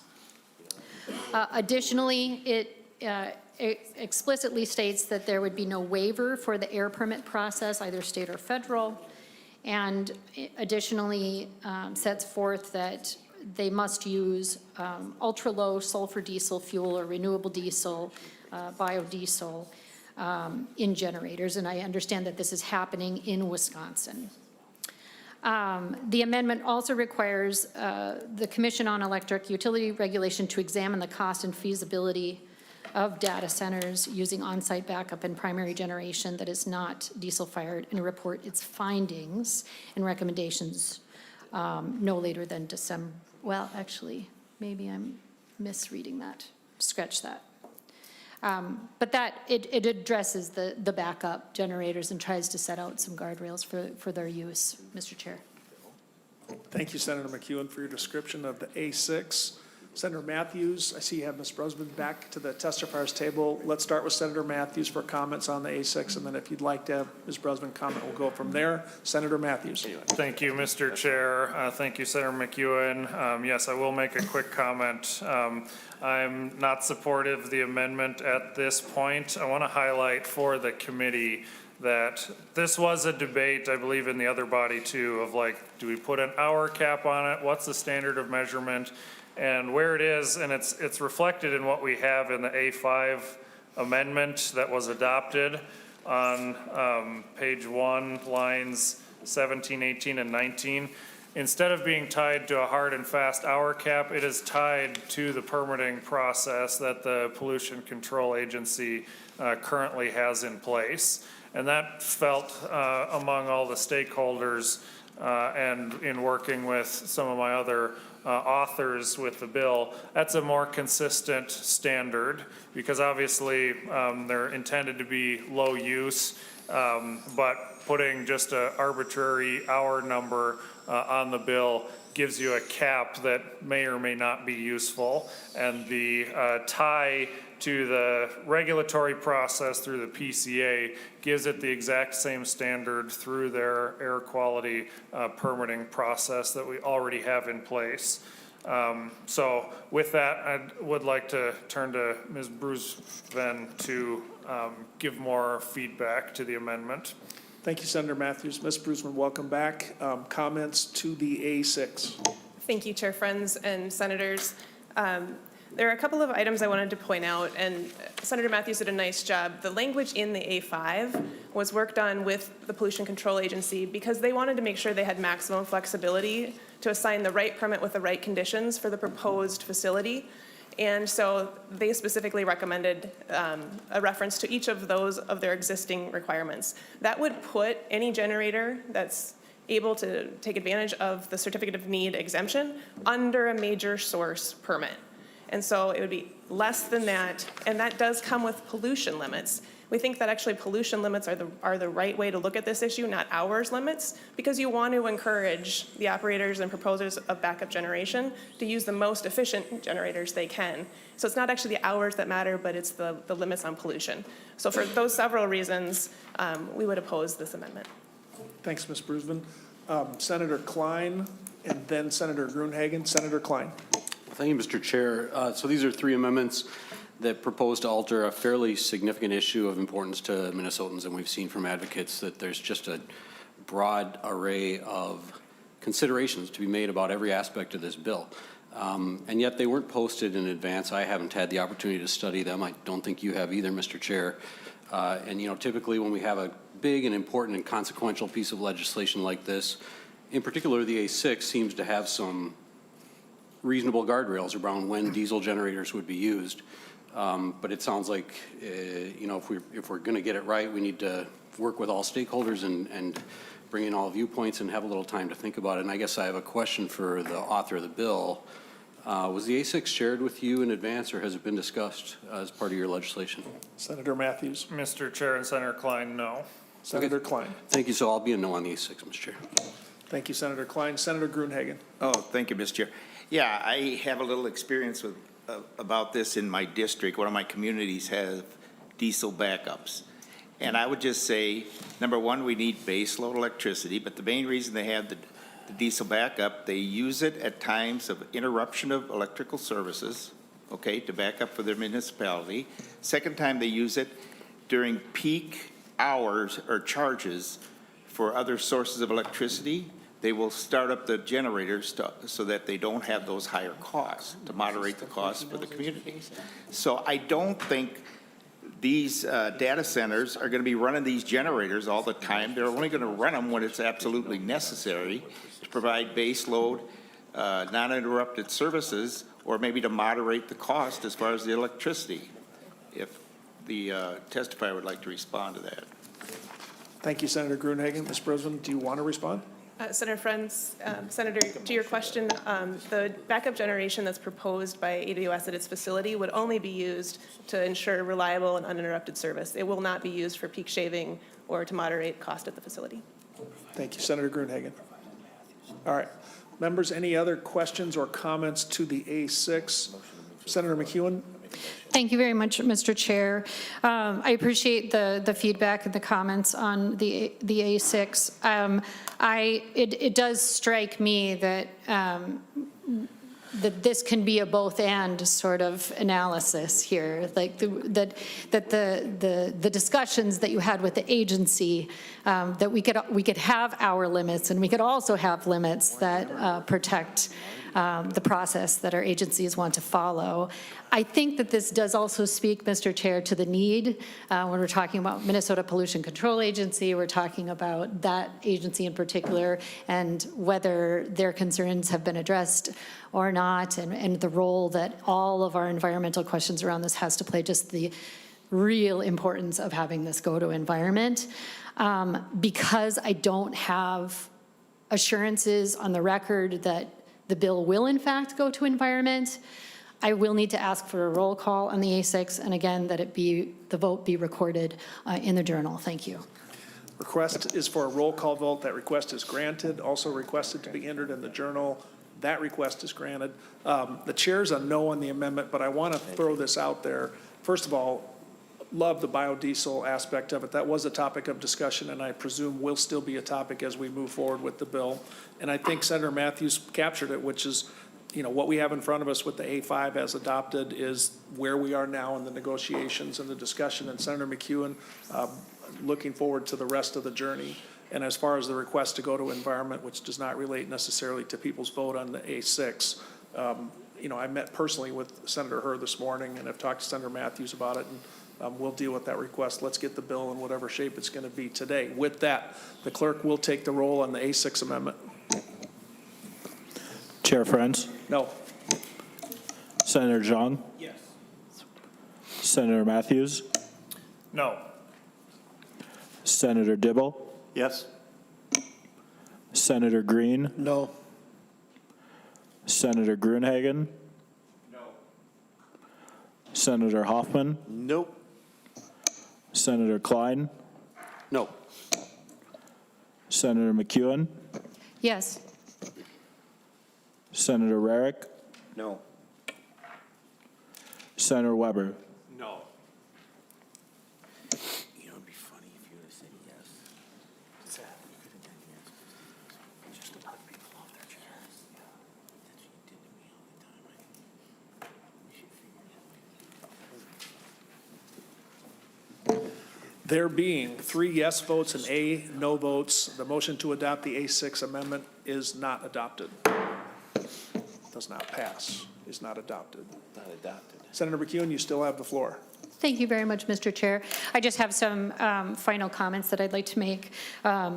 I just wanted to highlight some of the testimony that we heard, that essentially, I hope that people who may be watching this hearing later, trying to get their minds around this issue that we're considering, is that at base, the Public Utilities Commission did not grant Amazon a certificate of need exception. They want the company to file a certificate of need. The PUC said it would only add a couple of months even if Amazon were to file a certificate of need along with their site permit. So I think it is of note that a couple of months to get a certificate of need is even too much to ask. And then we see this special piece of legislation creating big carve-outs for these behemoths. I wonder if and I don't know who this would be the best question for, if someone from the PUC? Perfectly reasonable question, Senator McEwen, although I don't know that I've seen anyone from the Public Utilities Commission. Do we have someone here? I have from the PUC? my question relates, Mr. Chair, to the certificate of need exemption, and if it has been given. Senator McEwen, we will call up anybody present in this room you want. You have to tell us who it is. Ms. Brosman, good enough? She can answer it if she knows. She's the only one that stood up. Yeah. Ms. Brosman, welcome back again to the committee. Senator McEwen. Thank you. Has a certificate of need exemption been given to a company before? Chair Friends. Ms. and Brosman. Senator McEwen, yes. So there are a number of certificate of need exemptions that exist in existing law today under 216B, 243. There's in fact, Chair Friends was a leader in adding to those exemptions last year for small transmission projects, our solar projects and our wind projects. There are independent power producers that are proposing those and doing the site permit process. Those are certificate of need exempt. So there are a whole long list of certificate of need exemptions, and they are routinely followed by the Public Utilities Commission. Assistant Commissioner Lieb, I see you back to the testifiers table. Perhaps you'd like a crack at Senator McEwen's question. Sure, Chair Friends, Senator McEwen. I'd like to just put a little bit more meat on sort of where Commerce is coming on this, because we did advocate that the company should not get a certificate of need exemption at the PUC. And I think that that's been a little bit confusing for folks in some ways. So based on the current law, we believe that a certificate of need is required for the diesel generation backup, which was the question at the PUC a couple of weeks ago. As far as our advocacy here, a certificate of need is a size, type, and timing decision. And when we're looking at an overall generation mix for a utility, there's a question that dovetails with the integrated resource plan of the size, type, and timing for a resource. When we're looking at this type of facility, the size is dictated by the amount of generation that's needed for the facility to run during an emergency event when they need backup power. So that we feel that that's not really relevant to the permitting of the facility. The timing, also not really relevant to the facility in this case, because again, this is not a large integrated resource plan where we're looking at a balance of market purchases and when other generation is coming off of the system or coming online on the system. So if you're looking at a single data center, the timing of when the backup generation needs to be there is also not necessarily relevant. So those two pieces of the CN, we believe that a new process for this specific type of backup generation probably doesn't need the size or the timing decision. We do think the type discussion still needs to go on, and that's where we're looking at an alternatives analysis. And that's where we worked with the parties to get the A5 amendment, which includes a robust alternative analysis that will be reviewed by the Public Utilities Commission. And that's the piece of the CN that I think the Commission also discussed at that hearing is really critical, because we need to look at whether or not the backup should be entirely diesel generation, whether there's something else that should be built either for part of that generation or as a full alternatives analysis, and really give stakeholders the opportunity to bring forward that environmental consideration, cost considerations, and look at appropriate alternatives. So that the type piece of the CN is still going to exist with this new permitting process for this large backup generation at a data center. It just won't be in the full-blown CN with these other things that are maybe not as relevant. Thank you, Assistant Commissioner. Senator McEwen, if this helps at all, the A5 includes the discussion of type. And so I think what we're hearing is fair point, but that it would still be required, and I'm on line 1.31, must also include a discussion of the reasonable alternatives to the proposed, considering sub 1, the appropriateness of the size and type of the proposed method. So I think what you're hearing is that's still out there, even with the adoption of the A5. Just throwing that out there, Senator McEwen. Back to you, Senator McEwen. Thank you very much. I appreciate the answers that people have offered. And I still, I look forward to continuing discussion on this issue and learning more about it. But I just, I note that the state has never issued a CN exemption to a data center. And I am very concerned that if this legislation passed even as amended, that this would blow open the doors to these data centers in a way that we haven't seen before. So that's all I have on that particular issue. Thank you. I do have a question for Amazon. I'm wondering how many diesel generators are we looking at? Thank you, Senator McEwen. Ms. Brosman, do you want to tackle that, or we can have Ms. Lee come back up? I can take this one. Thank you, Chair. So at the Becker site, there will be up to 250 diesel generators. They're below 3 megawatts apiece, I think between 2 and 2.75 megawatts each, that work in concert. Senator McEwen. Thank you. I appreciate that information.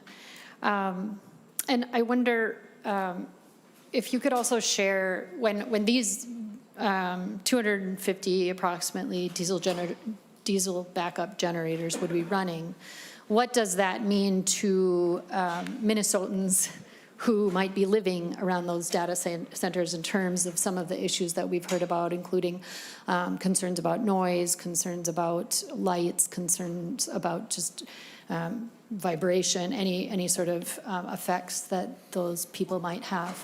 Thanks, Senator McEwen. Fair question. Let's go to Senator Mathews first, and then if he wants additional response from Ms. Brosman, we'll go there. Senator Mathews. Thank you, Mr. Chair. Thank you, Senator McEwen. Great question, and that's kind of highlighting why you're spot on with why my situation in Becker is very different from some controversies we're seeing in other communities, because the Becker site is completely across on the other side of the city, separated by Highway 10 and separated by the railroad track that goes through. It's the old power plant location where Sherco is sited, and all of Becker's residential areas are a completely opposite side of the city that has Highway 10 with all of its standard traffic noise separating it. So there isn't that type of noise or vibration issue in Becker that we've had some complaints come from other communities. Thank you, Senator Mathews. Ms. Brosman, anything to add? Chair Friends and Senator McEwen, I would also add that those issues are the exact kind of issues that the Public Utilities Commission will look at in the site permit process. That is what they do. That is their focus, is looking at potential human and natural environmental impacts of any of these proposals.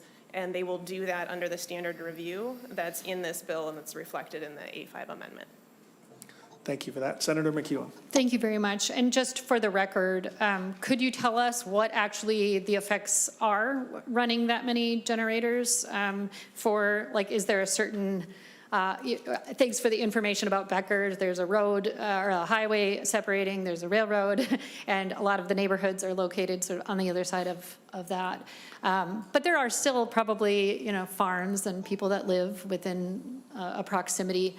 What kind of distance are we talking about the effects of what that would look like? Because not everybody is going to follow the PUC hearing on these things. And I think that Minnesotans deserve to know, on our public record in the legislature, what what these centers look like, sound like, especially if they're running these backup diesel generators. Thanks, Senator McEwen. The question is to the proposal in Becker or a more general description of the impact, light, sound, air, or both? Or The second. Okay. The second, and in particular, when those diesel generators are running, Okay, yes. thank you, Senator Thank you. McEwen. Ms. Brosman, you want to try that? I will certainly try, Chair Friends and Senator McEwen.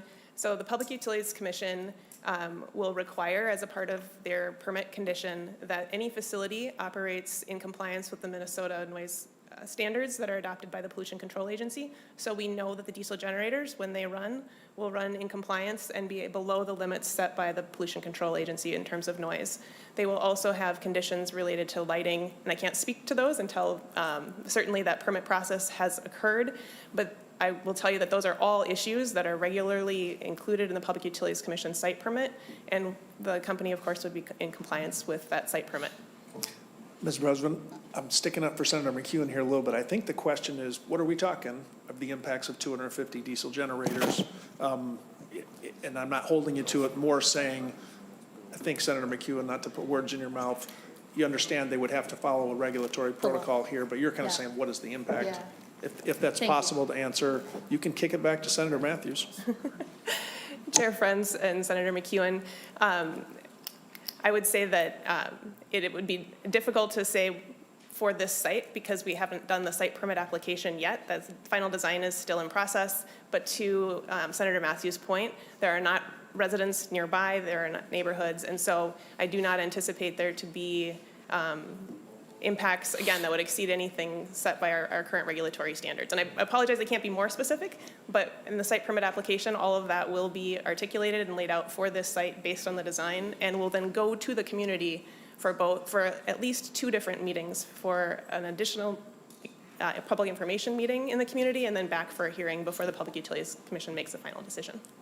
Thank you, Ms. Brosman. Back to you, Senator McEwen. Thank you very much. And again, it just underscores why I'd like to see the bill in environment as well, because I really want to see these issues flushed out a little bit more for the people. Just because oftentimes Public Utilities Commission, for all the great work they do, a lot of the public doesn't follow those. So this is an opportunity now where we are considering the guardrails for these types of data centers in Minnesota and what they should be. So now really is an appropriate time for the people of our state to consider, what are these going to feel like and look like if you live a certain distance? And I think that information is important to get out there. So in the future, as we continue our discussions about these issues, I think that is going to be an important question to answer for people.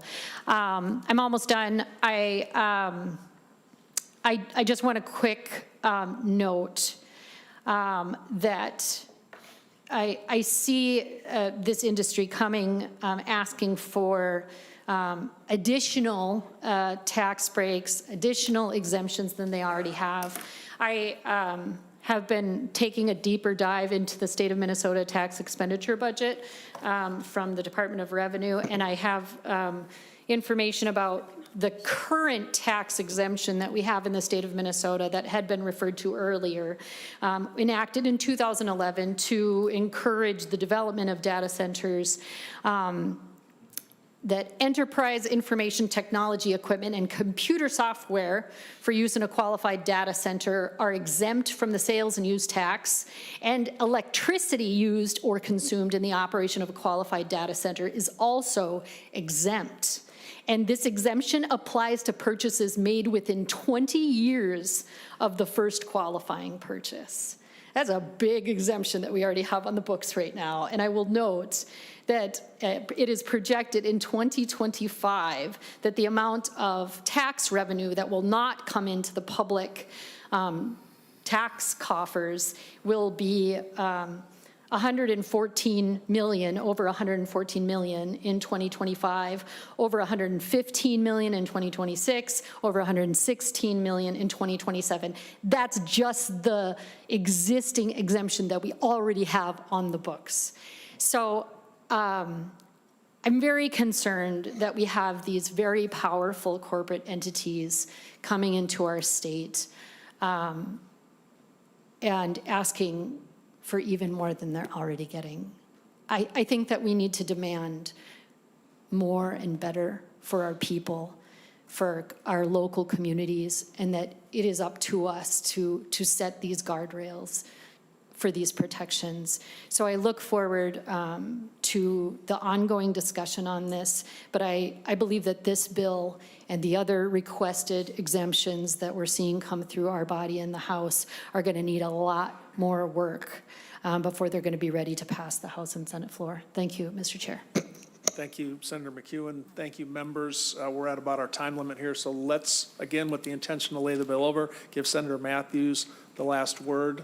I want to thank everybody for a robust discussion. To that, Senator Mathews. Thank you, Mr. Chair. Thank you, members, for having this debate on the bill. I want to thank everybody who came to testify, both for and against it, for your insight. Want to hit on a couple of things. First off, the tax incentive piece is not a part of this bill at all. It's not being touched or discussed in this piece of legislation. I believe there's other senators, don't quote me on this, but I think Senator Rest and Senator Housechild are among those that are working on legislation with the tax exempt part. But even within that, differentiate in your mind between the state tax exemption that some of these bills are seeking and the local property taxes that these facilities will be contributing to these local communities where they're going to be sited. And that's one of the keys here. Some of the arguments that I heard about they're getting nothing and they're taking and they're not giving anything back, it's not going to be true here in this sense because it is helping to backfill some of the 40% tax revenue loss that the Becker School District will be facing. It's going to be helping backfill some of the significant, it's not as big of the significant portion, I forget what the city portion, the 65% revenue loss that the city of Becker is going to be facing. This is hiring teachers. This is having the programs going on at the elementary schools. This is helping with the emergency services that the city needs to provide. So that's a differentiation in with the tax thing. These will be coming in and producing a lot of good local benefit to our communities. And we had not one, not two, not three, but 4 different trade organizations come here today and say, these are jobs that we need to build, that our members are excited about building, and that we want to encourage here in the state of Minnesota. I'm bringing this back to, this is in the supporting our local communities, our local teachers, our local kids, to make sure that this new industry is able to come in and help fill the void that's being felt, especially in some of these host communities, but can be very good, beneficial things to a lot of small communities in rural Minnesota and every community where they may be sited. So I want to thank the chair for having this bill. My preference was to vote it out today, but with it being laid over, I'm going to continue working with all the needed members to try to get this through, and I want to thank everyone for this robust debate. Thank you very much, Senator Mathews. Thank you to our testifiers. Thank you to our public for being patient with that. Senate File 1393 is laid over, and with that, we are adjourned. Thank you, ladies and gentlemen.